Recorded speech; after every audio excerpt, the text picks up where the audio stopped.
Yes, welcome viewers. This is Mr. Nyatiti Dominic, a teacher at Rationale Secondary School, Narok, teaching chemistry and physics. And our lesson here is a Form 2 chemistry and also a Form 4. That is electrolysis, the effect of electric current on substances. Now, in our lesson, we have chosen the copper sulphate. Okay, copper sulphate is actually crystals, blue crystals. So, in our lesson, we're using the copper sulphate solution, and this solution is made by dissolving a given mass of this copper sulphate in water, and then you scoop this copper sulphate. As you can see, copper sulphate is blue crystals. So you scoop it and then you pour it in the beaker, add a given volume of water, and then you stir until an homogeneous blue solution is formed, as you can see there. That is so far so good. Now, in this topic, that is effect of electric current on substances, we are trying to investigate the product formed at the electrodes. We are supposed to have a source of current, that is a DC source. So as a matter of choice, initially I did this before and I realized that it is not possible to achieve the products being formed at the electrodes when you use two dry cells. So what I did here is I had more than two cells connected in series. So don't worry about how it's done. That's a basic physics in Form 1, cells and simple circuit. Now, these are how many dry cells? These are 6 dry cells. Each one has an EMF of around 125. So if they are in series, 125 times 6, that gives you around 8 volts. So 8 volts will be enough to be used to decompose the electrolyte, which you have here. The electrolyte is this copper sulphate. Now, because of time factor, I would have shown you how we made this. So this is just but a normal packing material. It's normally used to pack goods like electronic goods. It's used to pack glasses.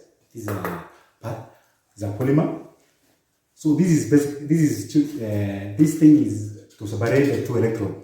If they meet, then we are not going to achieve our objective. So they should be separated. And now we are going to dip our electrodes in the electrolyte. That's the copper sulphate, which is blue in color, as you can see. So far, the circuit is not complete.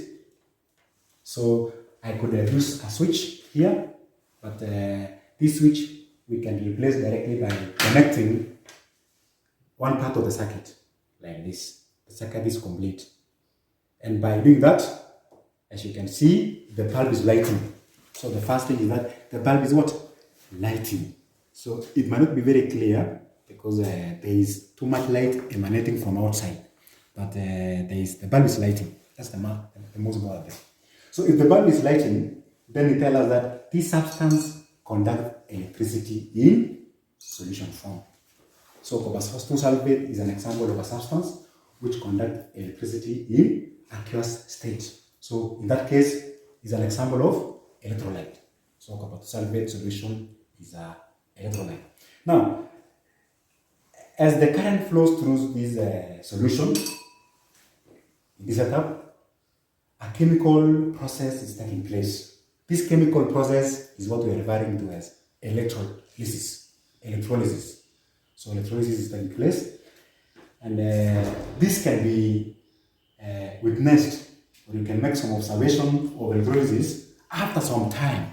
So there is some observation being made at one of the electrodes. So the two of them are the electrodes.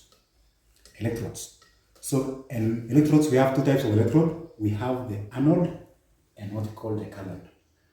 Anode is a positive electrode. Why positive? It is positive because electrode which is connected to the positive side of the cell. As you can see, this part of the cell is the positive part. You can see it's positive. So an electrode which is connected to the positive side of the terminal of the cell is referred to as the anode. So this is positive. Now we have another one here which is called the cathode. and the cathode is an electrode which is negative. So it is negative because it is connected to the negative terminal of the cell. So this part is really the negative, it's labeled negative. So the negative part connected to this, making this one to be called cathode. So inside these ions, inside this solution, we have various ions. Because it's a solution, we have hydrogen ion because of water, and we have hydroxide ion from water. And above all, because it was copper 2 sulfate, we have copper ions and we have sulfate ions. What it shall be in Form 4, the positive ions in this solution, which is hydrogen and copper sulfate, they'll be competing together because those are two positive ions.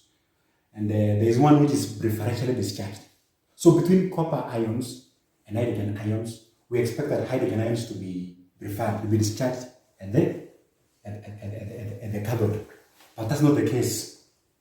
So copper ions are discharged because of you require less current to discharge copper ions. You require less electrode potential to discharge the what?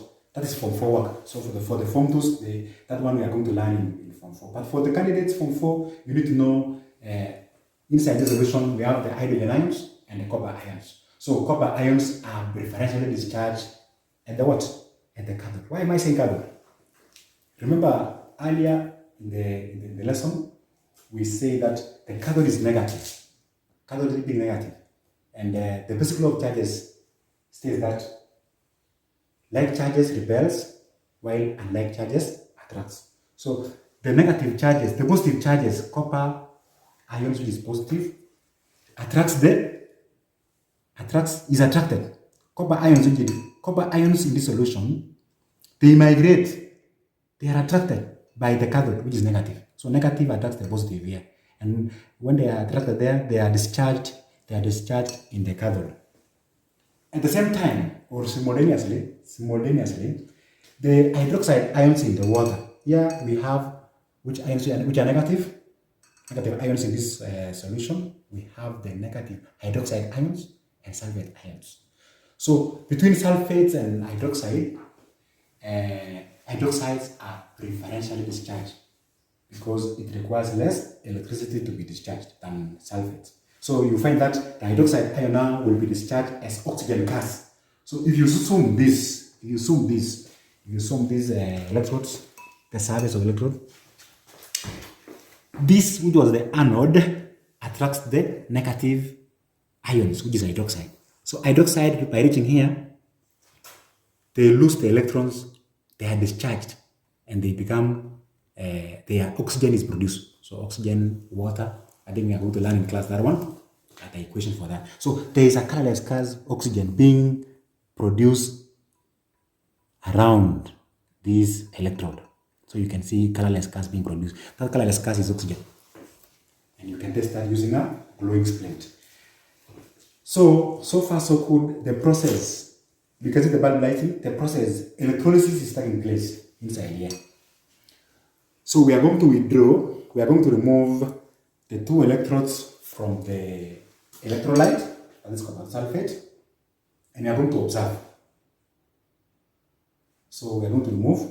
So now slowly, gently we are removing it from the solution. And you can see these are the carbon electrodes. They are made of carbide. Look at the color. What's the color of this? This was the cathode. This was the cathode because it was connected negative. So the cathode, there is copper metal. So you don't say observation is copper. We say the observation, there's a brown solid deposited at the cathode. So the brown solid there is copper. Copper is brown in color. The other side, it is just black or gray, as you can see, because the gas was being formed around that, and that gas escapes. It escapes. So we are interested with the what? The brown color there. If I may ask you, audience, what is the cause of this brown solid being formed here? What is the cause of the brown color being formed here? So, as we say, it is because of what? The copper ions in this solution, they are discharged at the cathode as the copper metal. They are discharged as the copper metal, which is brown. So the copper ions here, they are blue in solution. Copper ions are blue. So what makes this solution to be blue are the copper ions. But now when they gain electrons, they gain electron here at the cathode. When they gain the electrons, the copper ions are copper solid, and the copper solid is brown in color. So in short, we are saying the observation, there is a brown solid being formed at the cathode. So therefore, there's an increase in mass here. On the other side, there is a colorless liquid gas being produced. The colorless gas which relates a glowing spleen, that is oxygen. So that's actually what we see. If we are to leave this experiment, as you can see the value is lighting, that means that this solution is able to conduct electricity. So that is it.